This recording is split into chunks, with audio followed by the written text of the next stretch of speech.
Xin kính chào quý vị khán giả thân mến của kênh Sống Vui, Sống Khỏe cùng bác sĩ. Hôm nay tôi rất vui khi được chia sẻ một bí quyết quan trọng giúp người cao tuổi chúng ta luôn khỏe mạnh, dẻo dai và tràn đầy năng lượng.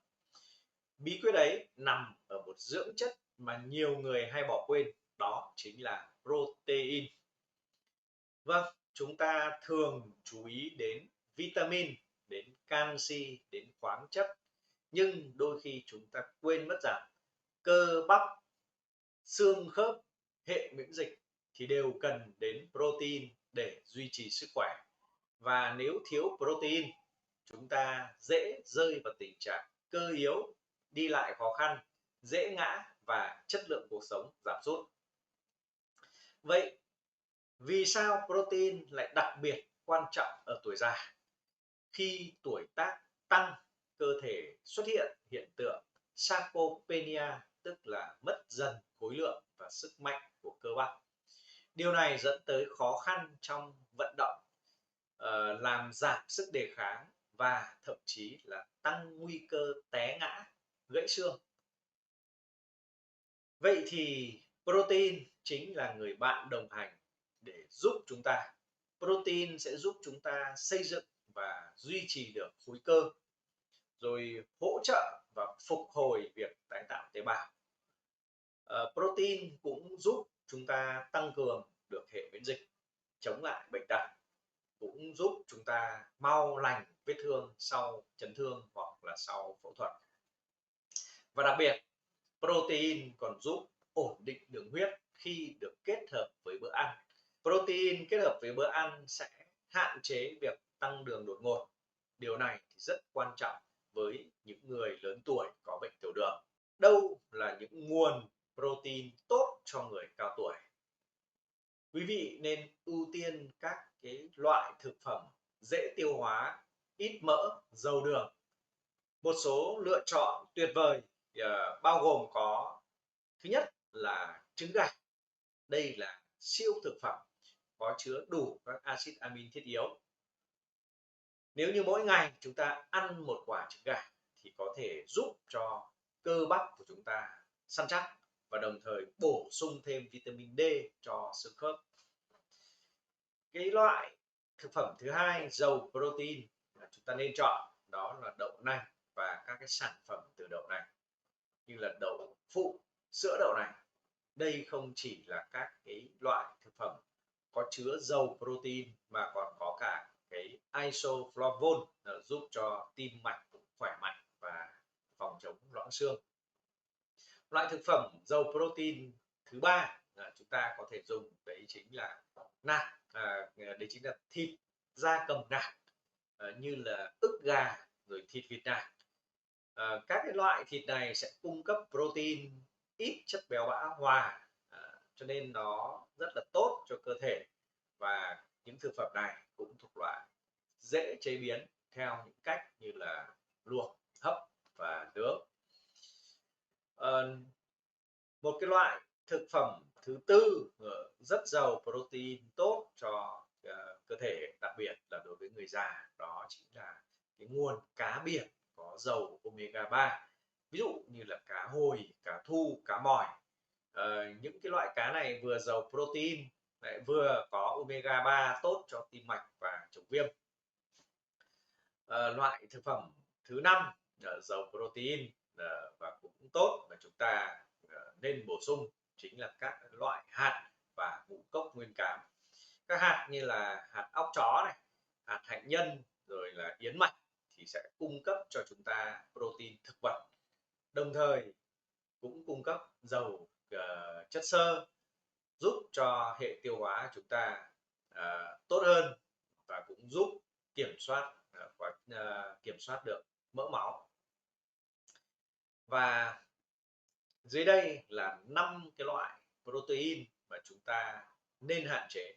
Chúng ta lưu ý rằng mặc dù protein thì rất cần thiết đối với sức khỏe của người cao tuổi, thì tuy nhiên không phải protein nào cũng tốt, bởi vì trên thị trường hiện tại rất nhiều loại đồ ăn vô tình cái cách chế biến cái chủng loại đồ ăn đó nó lại làm cho chúng ta ăn sai, và chúng ta ăn phải những cái loại protein mà gây hại ngầm cho chúng ta.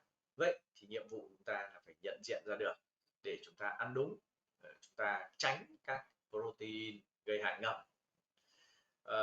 Đứng đầu bảng ở trong các cái loại protein mà chúng ta nên hạn chế, đấy chính là thịt đỏ đã qua chế biến như là xúc xích, lạp sườn, thịt sống khói.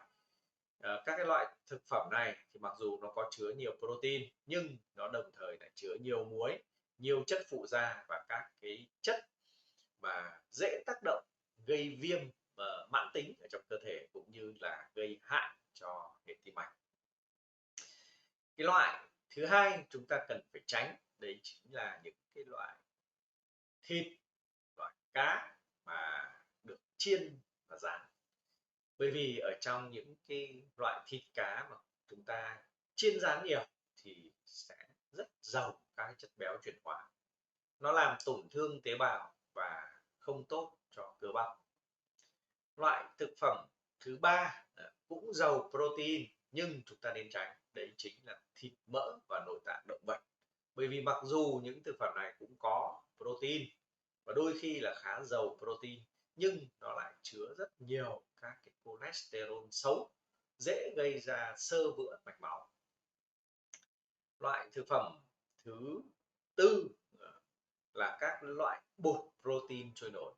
Mặc dù chúng ta biết rằng là protein thì tốt cho người già, và đôi khi người già cần phải được cung cấp các cái bột protein như là whey, rồi là cái bột protein ức gà. Thế tuy nhiên với cái loại bột protein trôi nổi thì có rất nhiều loại chúng ta không rõ được nguồn gốc, và trong đó có thể có những cái chất nó gây hại cho gan và cho thận. Chính vì thế với người cao tuổi khi bổ sung protein thì nên hỏi ý kiến bác sĩ trước khi dùng.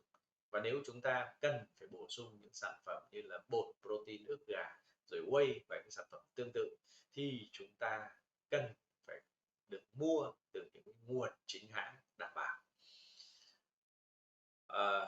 Và cái loại thực phẩm thứ năm chúng ta cần tránh, đấy chính là các cái món thịt, món cá mà được chế biến quá mặn, ví dụ như là cá khô, hoặc là thịt trâu gác bếp, thịt bò gác bếp, rồi các cái loại thịt kho mặn.